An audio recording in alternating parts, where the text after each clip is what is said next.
Brothers and sisters, we are back again with the reflections on our charism in this fourth video clip. In the past 3 clips, we had discussed up to numbers 20 of this declaration on our charism.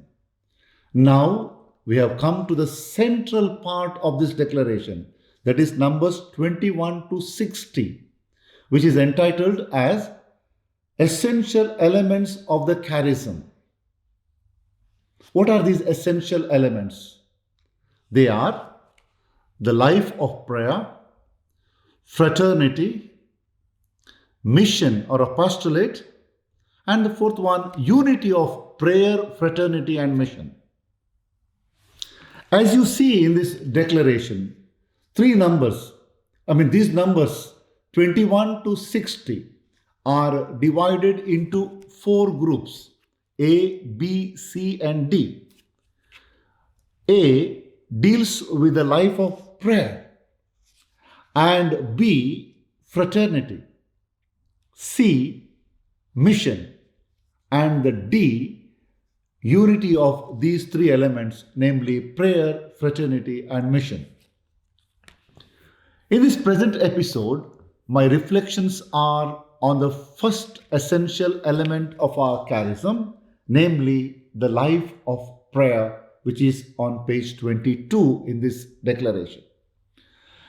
As you have noted in this booklet, numbers 21 to 29 deal with this point, the life of prayer, as the essential element of our Carmelite Teresian charism.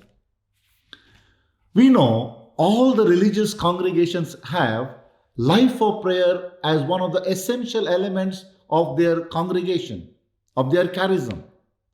Then what's special about the Carmelites? What is that special?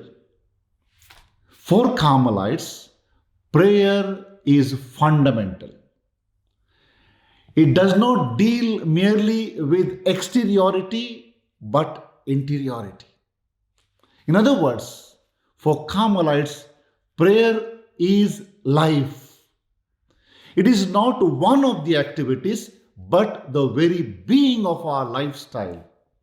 So much so, life of prayer or contemplation itself is our mission or our apostolate.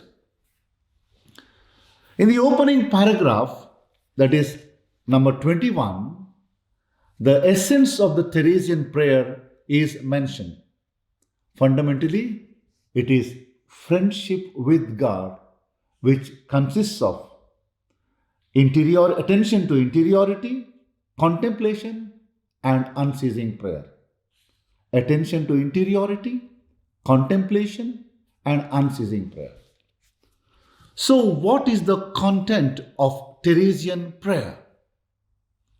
The content of Teresian prayer is a personal encounter with God, centered on love. Therefore, Teresa says in the Book of Mansions, which we all know, the important thing is not to think much, but to love much. I repeat, the important thing is not to think much, but to love much. In other words, prayer is relationship of friendship. It is not an occasional friendship or occasional relationship, but continuous, constant, and permanent, which culminates in the loving union with God. That is the goal towards which we are striving, as number 23 says, that our whole life becomes prayer, remaining constantly before the face of God, as is expressed in the life of Prophet Elijah in the book of Kings. In the next 3 numbers, that is 24, 25, and 26, the basic aspects that facilitate the Teresian life of prayer are highlighted. Number 1, listening to the Word of God. We can recall what our rule says. Meditate day and night on the law of the Lord. which means the Word of God is to be listened, meditated, and lived. The second number in this is number 25th, the community that prays. Our prayer is not only in the community, but also as a community. How? As a community, in the liturgy of the hours, what we call breviary, Eucharistic celebration, and especially the mental prayer. The next numbers speak about the mental prayer. Mental prayer is the fundamental requirement of our vocation to Carmel. That is in number 24. And our constitution, number 64. This is what I am reading from the number 64. As a means of fostering this life of prayer, our order has laid down from its earliest days that 2 hours be set aside each day for conversation with God in personal prayer. During the general chapter, when Pope Francis addressed the capitulars, even he emphasized on this contemplative dimension of our vocation.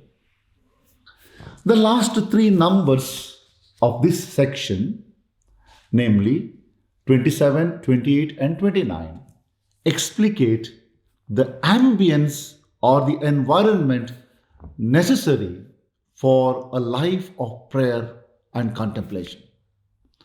What is the suitable atmosphere necessary for a life of prayer?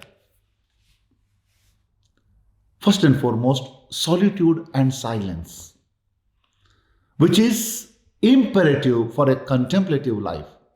Number 27 reads, "It is necessary to have the experience of the desert, allowing a large space to remain empty and a long time to spend in silence so that the presence of God can occupy it." Second, detachment, that which is necessary for contemplation. I need not explain on this point. We all know its significance from the teachings of St. John of the Cross and St. Teresa of Avila. But I would only quote one statement from Teresa, who says, prayer and comfortable living are incompatible. Finally, passion for God. That's the last number in this section. A deep desire for communion with God. It is not only a desire, but a deep desire for communion with God. Brothers and sisters, before concluding, let me have some questions for our reflection. First question, do I find my life of prayer as a growing in love relationship with God? Second, what about my faithfulness to the mental prayer? As individuals and as community, am I faithful to the time of prayer, mental prayer? Third one, am I overburdened with the activities and a life of noise, or do I create an ambience of silence and solitude for my growth in friendship with Jesus? Brothers and sisters, thank you very much for your kind attention. May God bless us all, and may the Mother of Carmel intercede for us. Thank you.